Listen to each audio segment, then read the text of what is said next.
श्री राधे। यो राधिका हृदय सुंदर चंद्रहारा, श्री गोपिका नयन जीवन मूलहारा। गोलोक धाम मधिशरण ध्वजयादि देवा, सा तम विपस् विबुधान परिपाहि पाहि। वृंदावनेश गिरिराजपते ब्रजेश, गोपाल वेश कृत नित्य विहार लीला।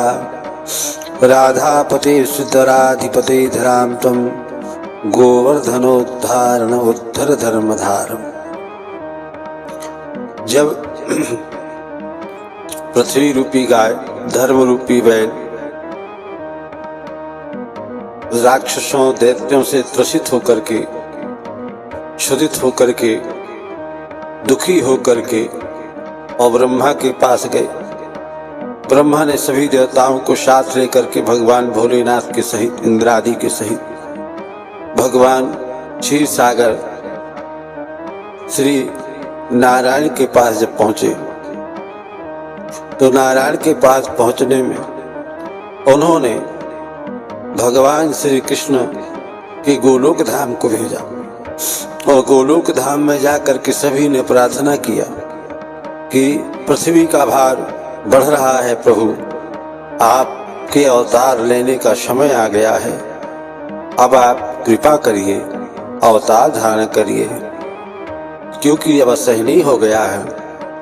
तब भगवान श्री कृष्ण भगवान ने कहा, ब्रह्मा, शंकर एवं अन्य देवताओं, तुम सब मेरी बात सुनो। मेरे आदेशानुसार तुम लोग अपने अंशों से देवियों के साथ यदु कुल में जन्म धारण करो। मैं भी अवतार लूंगा और मेरे द्वारा पृथ्वी का भार दूर होगा। मेरा वह अवतार यदु कुल में होगा और मैं तुम्हारे सब कार्य सिद्ध करूंगा। वेद मेरी वाणी, ब्राह्मण मुख और गौ शरीर है।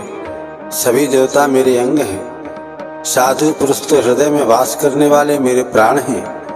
अतः प्रत्येक युग में जब दंभपूर्ण दुष्टों द्वारा इन्हें पीड़ा होती है और धर्म, यज्ञ तथा दया पर भी आघात पहुंचता है, तब मैं स्वयं अपने आप को भूतल पर प्रकट करता हूँ। श्री नारद जी कहते हैं, जिस समय जगतपति भगवान श्री कृष्ण चंद्र इस प्रकार बातें कर रहे थे, उसी क्षण अब प्राणनाथ से मेरा वियोग हो जाएगा। वह इस प्रकार का उनके मस्तिष्क में चिंतन हुआ। ऐसा समझकर श्री राधिका जी व्याकुल हो गई और दावानल से दग्ध लता की भांति मूर्छित होकर गिर पड़ी। उनके शरीर में अश्रु, कंपायमान, रोमांच आदि सात्विक भावों का उदय हो गया। श्री राधिका जी ने कहा, आप पृथ्वी का भार उतारने के लिए भूमंडल पर अवश्य पधारें, परंतु मेरी एक प्रतिज्ञा है, उसे भी आप सुन लें। प्राणनाथ, आपके चले जाने पर एक क्षण भी मैं यहाँ जीवन धारण नहीं कर सकूंगी।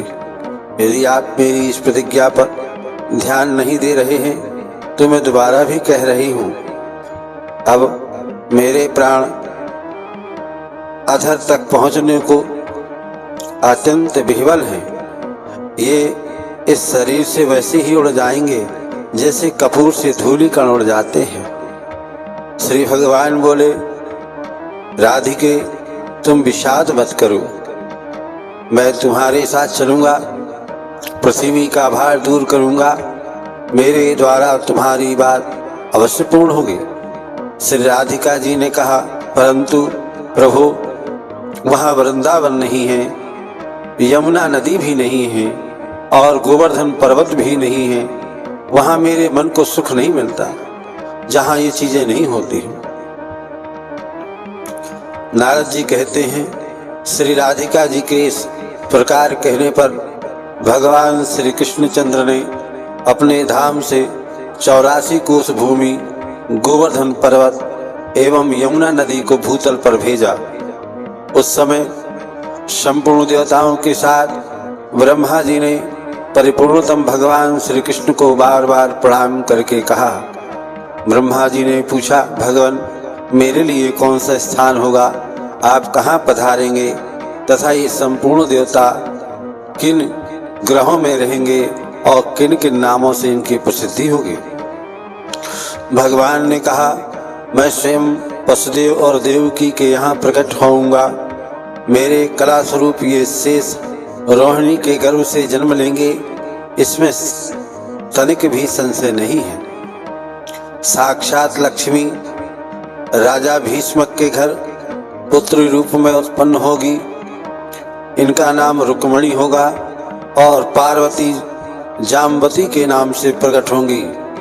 यज्ञ पुरुष की पत्नी जिसका नाम दक्षिणा है, दक्षिणा देवी वहाँ लक्ष्मणा के नाम से प्रसिद्ध होगी।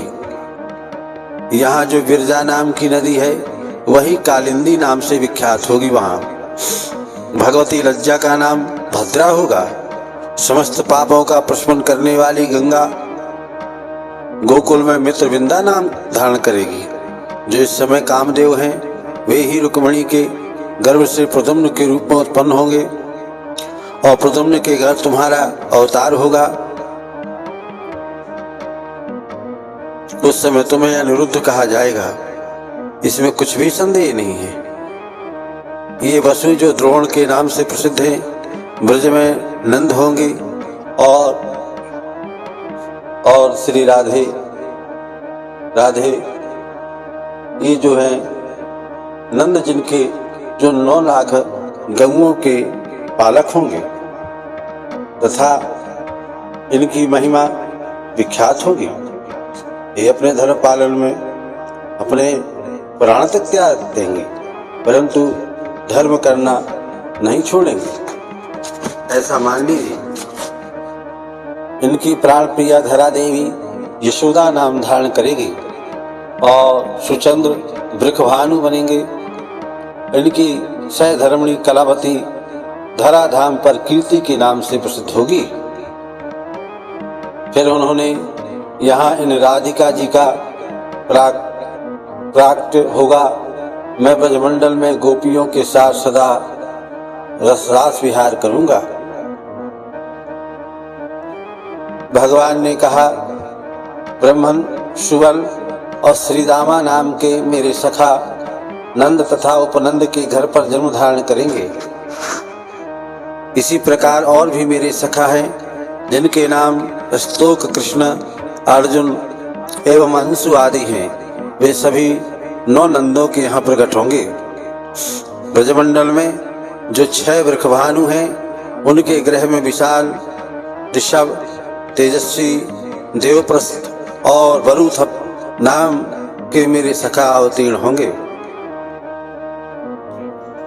ब्रह्मा जी ने पूछा, देवेश्वर किसे नंद कहा जाता है और किसे उपनंद तथा वृषभानु के क्या लक्षण हैं? श्री भगवान कहते हैं, जो गौशालाओं में सदा गौओं का पालन करते रहते हैं एवं गो सेवा ही जिनकी जीविका है, उन्हें मैंने गोपाल संज्ञा दी है। अब तुम उनके लक्षण सुनो। गोपालों के साथ 9 लाख गायों के स्वामी को नंद कहा जाता है। 5 लाख गौओं के स्वामी उपनंद पद को प्राप्त करता है और वृषभानु